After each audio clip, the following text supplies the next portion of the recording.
ماں کہتی ہے دنیا میں یہ آباد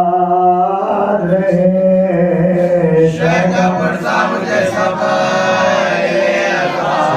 پرسا مجھے سفائے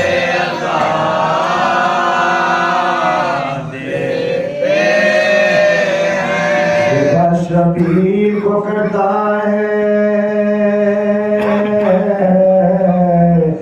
لیکن جیسے بہت سے علقوں کا محبوب خدا بہت سے علقوں کا محبوب خدا دیتے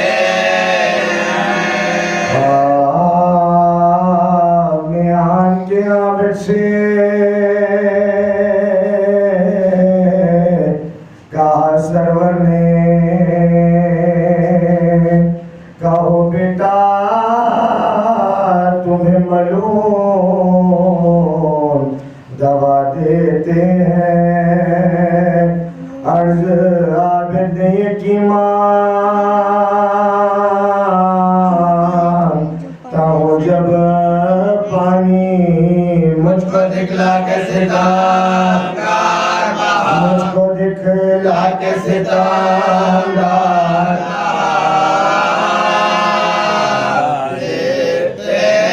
چشم سجاد اگر زور سے ہو جاتی ہے بند اشکیاں پاکستان جیلا اشکیاں پاکستان جیلا دیتے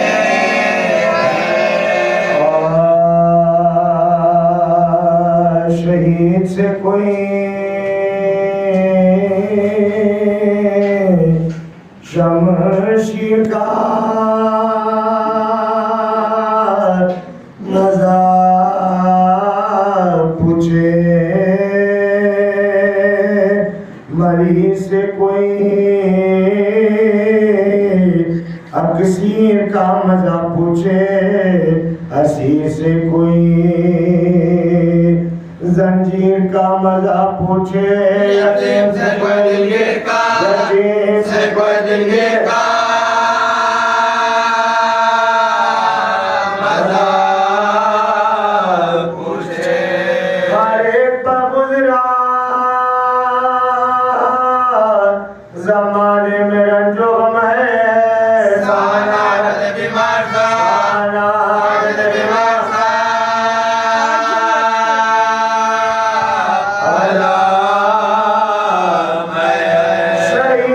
شہید ہوتے ہوئے باپ کو پسند کے ہنی پرد کی ہے سر پدر دیکھے جوان بھائی کا نکلا ہوا جگر دیکھے پھپھی کو آنکھوں سے بھر میں ملا پھپھی کو آنکھوں سے بھر میں ملا کیسا دیکھے کسی نے بھی پانا اس طرح کے علم گزرے جس پر اس پر طرح کے جس پر اس پر طرح کے ستار گزرے شدید اپنے وہ کانٹوں پر چلنا بھٹکا پہن کے بیڑیاں ہر ایک قدم پر گر پڑنا وہ ظلم و جور ستمگر حرم کا شور بھکا اور اس میں لا مریا بے تو جو اس میں لا مریا بے تو جو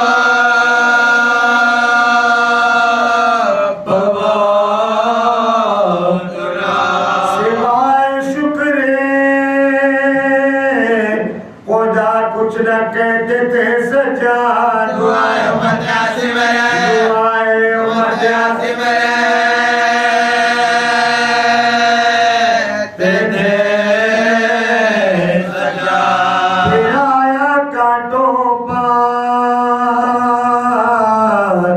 سجاد کو بھرنا پا نبی کے کنبے کو بلوے ملے گئے آدھا چلایا قیمہ ناموں سے سید والا پھرا کے بلوے میں زندہ میں قید کر ڈالا تماشا دیکھنے سابل شام آتے تھے حیا سے علم کر دنے حیا سے علم کر دنے جھکاتے تھے ستم کے بعد ہوا قید سے جو چھٹکارا نہیں سے باپ کا سر اس یتیم نے مانگا سر حسین خزانے سے ہند نے بھیجا سوار اڑو کن بابا سوار کن بابا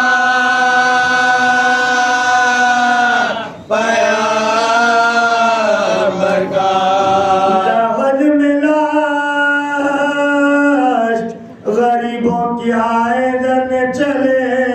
بطول کا پیوند کا بطول کا پیوند کا کہنے ڈلے جو پہنچے قیبو بلا بیٹے اسیر بلا پدر کو دیکھے کفن قات میں رکھا لاشا لپٹ کے قبر سے چلائیوں کے اے بابا وطن کو جانا لاکری وطن کو جانا لاکری میرا مجرا وطن سے آیا تھا کس شان سے یہ آئے لٹا کے گھر کو میں جاتا نہیں لٹا کے گھر کو میں جاتا نہیں مجھا وطن سے لے گئے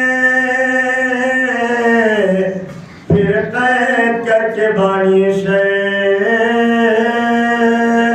ہوئی بھتیجے کے ہمراہ زینب مستقریب شام جو پہنچے وہ دونوں لوگ آگے لگایا بیٹا زینب کے پاس لگایا بیٹا زینب کے پاس کے اوپر سفر میں زینب بے کس سے چھڑ گئے سجاد تیار شام میں پھرا گلو شام میں پھرا گلو گئے سجا وہی بولا رے علم دل پدھر گئے سجاد جو کھایا زہر تو صدہب مر گئے سجاد نبی کی آل کو بے آس کر گئے سجاد نبی ہو گئے آخر گزار ہو گئے آخر گزار گئے سجا سر اپنا پیر کے مرکز سے مصطفیٰ نکلے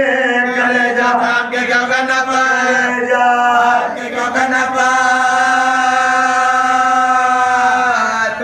مہمان نکلے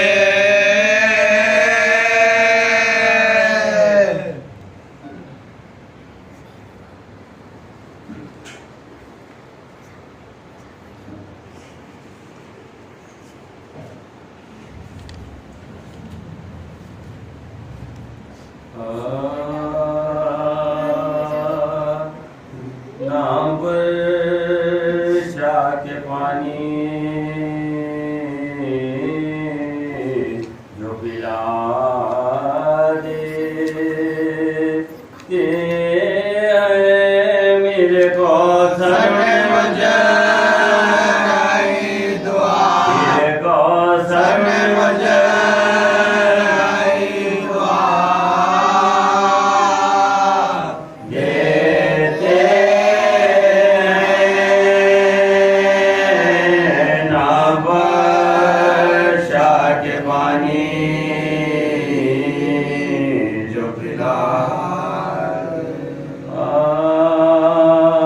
وفا پر مدح ہے باغ علی کے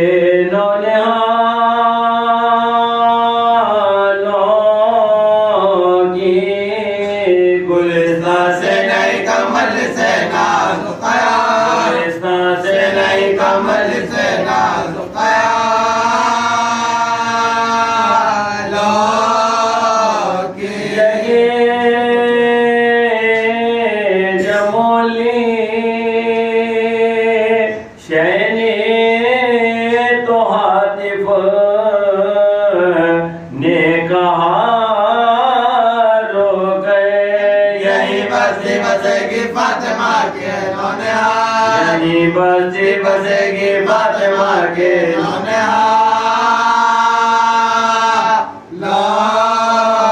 کی کمر کس کر لی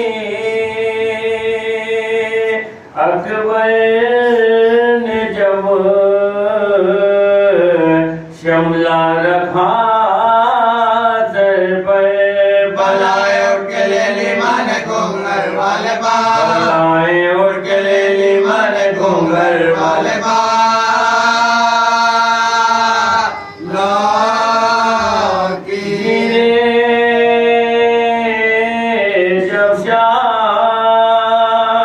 گھوڑے سے ندا حاطف کی یہ آئی زمین جاڑی ہوئی ہے فاطمہ زہرا کے پاس زمین جاڑی ہوئی ہے فاطمہ زہرا کے بالوں کی زبان پر مدح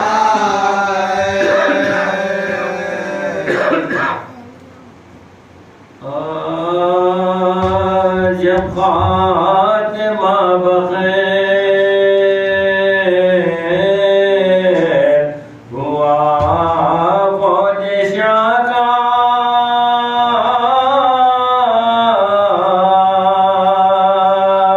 کوثر پا قافلہ گیا پیاسی سپاہ کا گھر لٹ گیا جناب رسالت بنا کا اکڑے دیا یہ تھا آئی تیرے رفیق وہ نور تھے دو بہن رونے والی تھی وہ بہن رونے والی تھی حسین تھے ہم سب کے بعد خلق سے جانے کو رہ گئے سر پیٹنے کو اشک بہانے کو رہ گئے اس نوجوان کا داغ اٹھانے کو رہ گئے نوجوان کا داغ اٹھانے کو رہ گئے بیوی میرا ٹھوکنے کھانے کو رہ گئے بیٹا کا خبر جو دم انتقالی اتنا نہیں کوئی کے گروہ کو سنبھال اتنا نہیں کوئی کے گروہ کو سنبھال لے آباد نامدار درائی سے اٹھ گیا بھگتا ہے قلب جل رہے ہیں سفیدر کے گھاؤ چھڑکو میری ذرا پاجو پانی کہیں سے پا چلتے ہوئے دم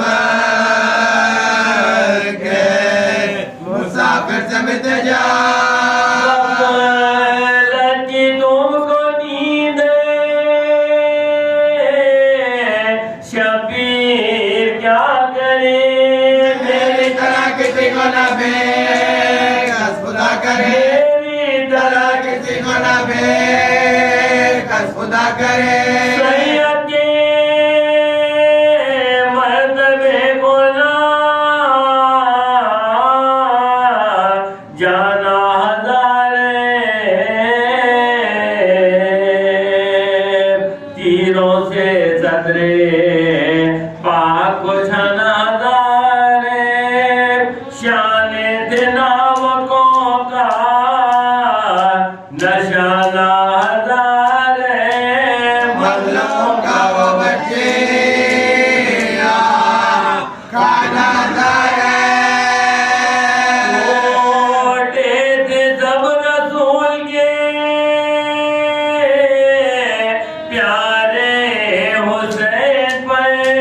کیا وقت پڑ گیا تھا تمہارے حسین کیا وقت پڑ پر گیا تھا تمہارے حسین سارے جا کے خیمے میں بیووں کو دی خبر ہے میرے خزانے کا کٹائے دان سے دار بستر سے اٹھ کے گر پڑے سجادے نہ گئے خیمے سے نکلی بی بیاں بچوں کو چھوڑ کر دادا عرش حضرت زینب کے بیت سے گر کے دوڑتی تھی کہ میرے حسین گر کے دوڑتی تھی کہ میرے حسین سے آتی تھی ارے میرا بھائی ہے کس طرح لوٹی ہوئی علی کی کمائی ہے کس طرح دریا کی طرح پکارتا ہے یہ کس طرح دریا کی طرح پکارتا ہے یہ کس طرح سونے کی جاؤ سے بھائی یہ کس طرح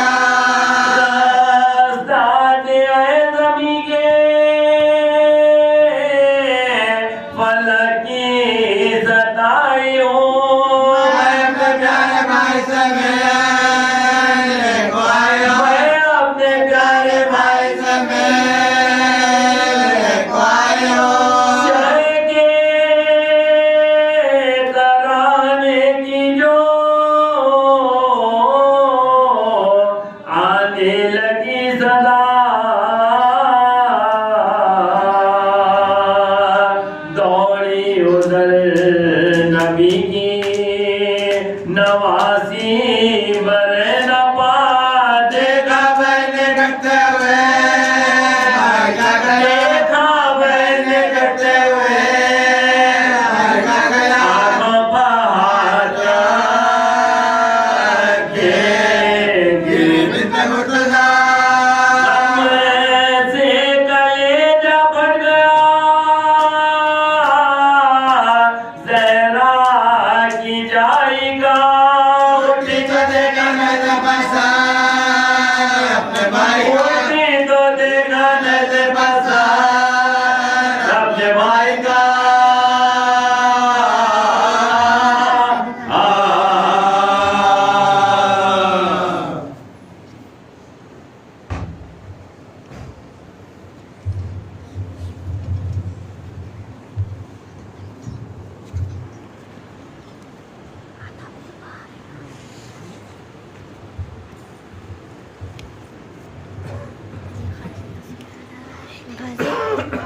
مہدی غازی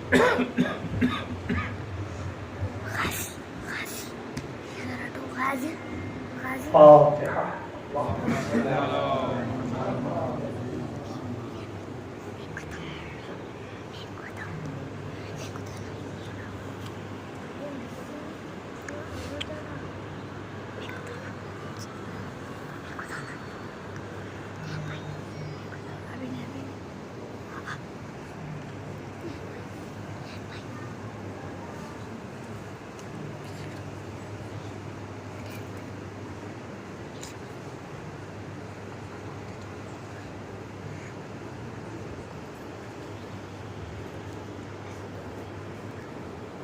لا حول ولا قوة إلا بالله العلي العظيم.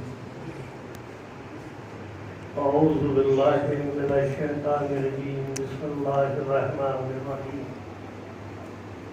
الحمد لله الذي هدانا لهذا وما كنا لنهتدي لولا أن هدانا الله. لقد جاءت رسل ربنا بالحق. الصلاة والسلام على رسول الثقلين رب المشرقين والمغربين جد الحسن والحسين قبل القاسم محمد. اللهم صل على محمد وعلى محمد. أهل بيته الطيبين الطاهرين المعصومين المظلومين ولعنة الله على أعدائهم وفتنتهم أجمعين من يومنا هذا إلى يوم الدين. أما بعد فقد قال الله سبحانه تبارك وتعالى في كتابه المجيد والفرقان الحميد. بسم الله الرحمن الرحيم. إنا كل شيء خلقناه بقدر. صلوات پڑھنے محمد. محمد وعلى محمد. یہ سورہ خبر کی آیت ہے جس میں ارشاد پروردگار عالم ہو رہا ہے کہ میں نے ہر شے کو خدا اور قدر کے ساتھ پیدا کیا ہے. یعنی جس سے جو کام لینا ہے اس اعتبار پر مخلوق کو خلق کیا. اپنی وحدانیت کے منوانے کے لیے پروردگار عالم نے ائمہ معصومین علیہ السلام کو خلق کیا اور ائمہ معصومین علیہ السلام کی اتباع کرنے کے لیے معرفت حاصل کرنے کے لیے ہم غلاموں کو خلق کیا. یہ ایک سلسلہ پروردگار عالم نے رکھ کے بتایا کہ دیکھو اس سلسلے کو سمجھو کہ میری توحید و رسول کی رسالت اور آپ کے اور میرے مولا امیر المومنین علی بن ابی طالب علیہ السلام کی ولایت. یہ درجے میں نے رکھے ہیں جو اس درجوں کو جو پورا کرے وہ ان لوگوں میں سے ہے جس کا ذکر پروردگار عالم نے سفید چہرے والوں کا ذکر قرآن میں کیا ہے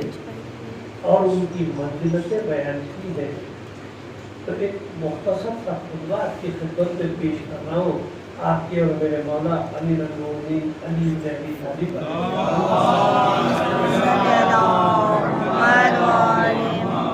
پروردگار عالم نے اس کائنات کو کیوں خلق کیا, اس کا مطلب کیا تھا, تو یہ کون بتا سکتا ہے؟ یا تو خداوند عالم قرآن میں تشریح کرے یا ائمہ معصومین علیہ السلام بتائے کہ منشائے پروردگار عالم کیا ہے. تو منشائے پروردگار عالم کو اللہ یا وہ جس کو اللہ نے امر اور قدرت دی ہو کوئی دوسرا سمجھ نہیں سکتا. تو یہاں پروردگار عالم نے شرط رکھی کہ منشائے خلق کو یا تو وہ بتائے گا جو امر میں رکھتا ہے یعنی حکم دینے کی صلاحیت رکھتا ہے, اختیار رکھتا ہے, جو من جانب پروردگار عالم سے یعنی آپ کے اور میرے مولا کے نفس کو لے کے اپنی رضا کا پروردگار عالم کا دینا یہ امر اور قدرت دینے کی دلیل ہے. تو اس کے علاوہ دوسرا نہیں سمجھ سکتا کہ پروردگار عالم نے کائنات کو کیوں خلق کیا ہے. تو جب اس آئے واقعی ہدایت کے اس حدیث کی تشریح کے طور پر پیغمبر اکرم سے پوچھا تو ارشاد فرمایا کہ اس سے مراد یعنی منشائے خلق علی ہے. یعنی اللہ نے علی کو ایسا محور قرار دیا کہ جو علی سے ہوتا ہوا اگر خدا تک آتا ہے تو اس کی عبادت کے قبول ہے, اس کے اعمال کے قبول ہے, اس کا وجود میں قبولیت کی منزل پہ ہوگا. علی کو چھوڑ کے اگر آتا ہے تو 24 گھنٹے کا عبادت گزار ہو,